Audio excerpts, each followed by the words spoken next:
We are celebrating Marjorie Taylor Greene and thanking her for getting that AI provision out of the One Big Beautiful Bill. Marsha Blackburn's actually the one that kind of did the follow-up and ended it, but the fight started with Marjorie Taylor Greene. She was on Steve Bannon, whom Elon Musk threatened to send back to prison for a long time. I don't get what that's about. Here's Marjorie Taylor Greene on what's next for the Big Beautiful Bill. Guys, we're not out of the dust on this one yet. We're not out of the smoke. We're not safe yet. It still has a ways to go. This is going to be the next procedures over the next 24 to 48 hours of what's going to happen with that Big Beautiful Bill to enshrine it into law. Good morning, Steve. Yeah, evidently I could give that same speech this morning.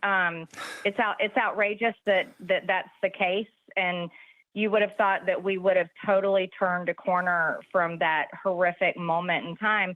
And you served 4 months in prison after that. That was the day that we all surrounded you, prayed for you, and sent you off, sadly, to prison. You were a political prisoner, and God bless you, Steve. We're so glad that you were freed, and God bless everyone listening to this, that we won the election so that we could defeat the war, the real war that is still being waged.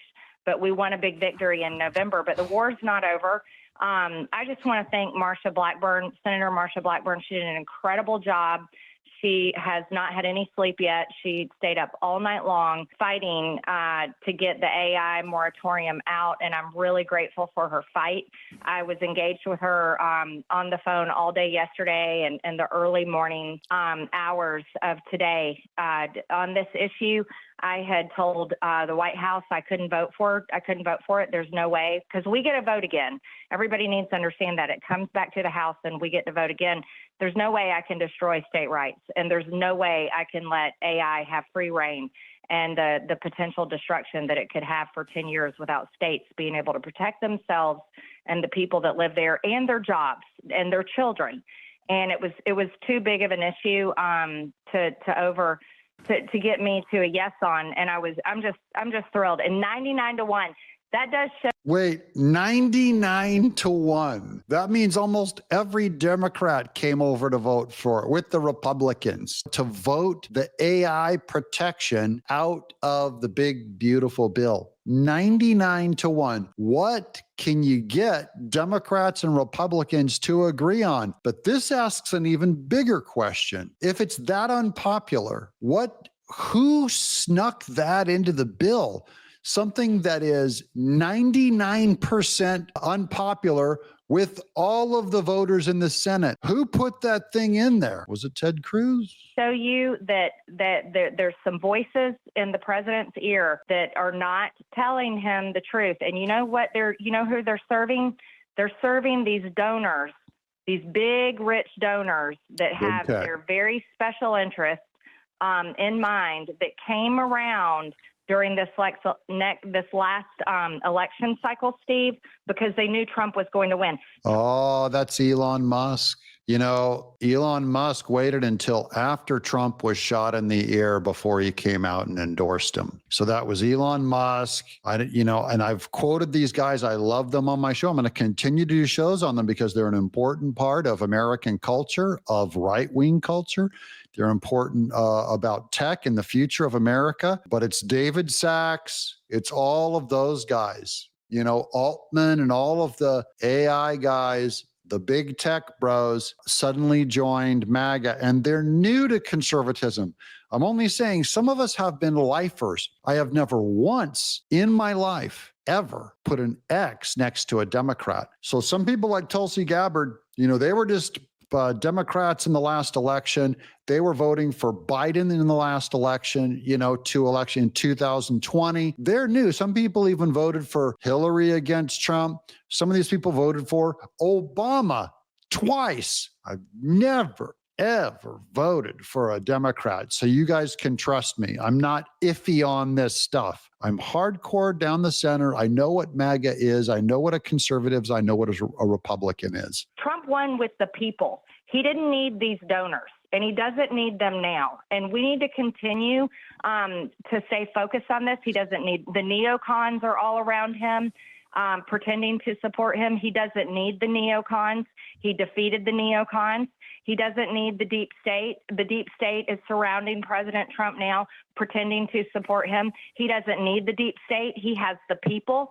And the people, we are going to be victorious, but this is a war that we have to stay embedded in for a very long time. And we have to make sure that President Trump gets the correct information and that the people's will and the people's voices are heard. And that neocon and deep state stuff might be a tiny shot against Speaker Mike Johnson. Although I know Speaker Mike Johnson is firmly on Team Trump, and Trump loves him. Trump's learned he had to play with Jonathan and all. He had to play with the swamp. Here's Speaker Mike Johnson. My joint statement with leader Steve Scalise, Rep Majority Whip, and Chairman Lisa McClain on Senate passage of the One Big Beautiful Bill. The House will work quickly. So just so you know, it goes from the Senate now, it passed, then it goes back to the House again. They look at it, and if it all jives and it all connects and it's all correct, then they can vote it through, or they can continue to mark it up and send it back to the Senate again. The House will work quickly to pass the One Big Beautiful Bill that enacts President Trump's full America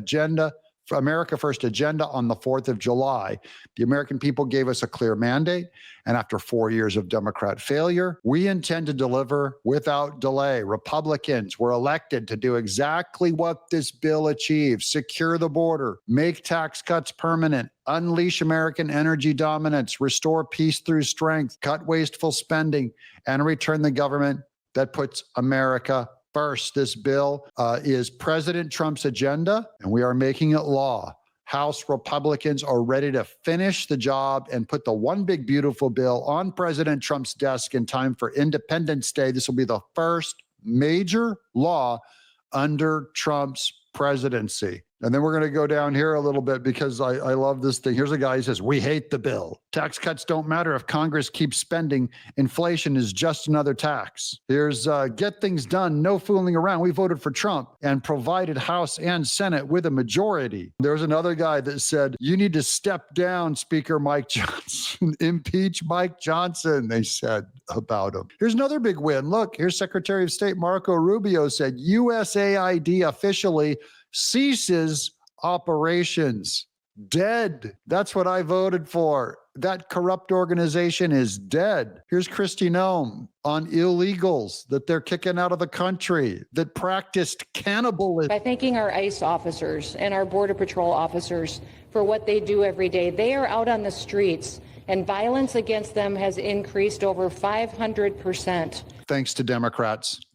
Since Trump has gone back into the White House, because he's upholding the law and because a bunch of liberals, socialists, and Marxists are out there lying about what President Trump is doing. President Trump is upholding freedom by what he is doing. The freedom to live safely in this country and to do things legally and to have justice. And because those liberals, and I'm calling out you, CNN, I'm calling you out because you lie every single day about what these operations are. We are going after murderers and rapists and traffickers and drug dealers and getting... CNN protects those drug traffickers, human traffickers, women abusers. CNN covers for them. It's important that she calls them out because they claim to be feminists and they're not. They're anti-human. Them off the streets and getting them out of this country because Joe Biden let the worst of the worst come in here. The other day I was talking to some marshals that have been partnering with ICE. They said that they had detained a cannibal and put him on a plane to take him home. And while they had him in his seat, he started to eat himself.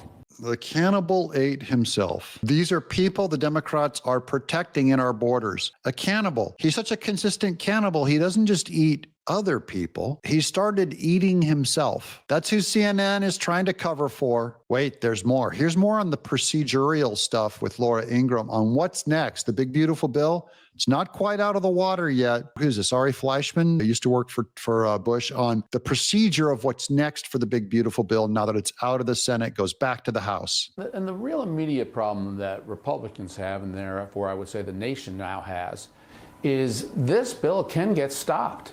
We have not crossed the finish line yet, and the last step across the finish line is the hardest step. So after the Senate passes it, which I presume they will, there will be differences with the House. The House then has to make a decision. Do they just simply accept what the Senate did, or does the House then have its revisions. Now, in the old days, Laura, this used to be simple. The House and the Senate would get together in a conference committee, they'd bang it out, they'd compromise, they'd get it done, and then both the House and Senate passed identical versions, and it's on to the president. They don't seem to want to have meetings anymore to do that. And so if the House insists that they need to put their stamp on it, and they're entitled to, they're a separate and equal part of the Congress, then what happens? Huge test of Mike Johnson, huge test of the Freedom Caucus. Because if they kill the bill, they've killed Donald Trump's agenda. This is Mike Johnson's biggest hour. I'm rooting for him. How about you? He's got to get this thing passed or Trump's agenda is dead. That includes the Freedom Caucus. I'm looking at you, Chip Roy, and my buddy Clay Higgins. You got to watch it. And then as we predicted yesterday, we got this one right. Look at this. Breaking, Donald Trump said on Air Force One just now that Laura Trump is his first choice to replace Tom Tillis in the Senate for North Carolina. This is huge. We were first. Look up yesterday under Laura Trump on the thumbnail. You guys subscribe here because we're going to bring you the correct news. I'm Doug in Exile.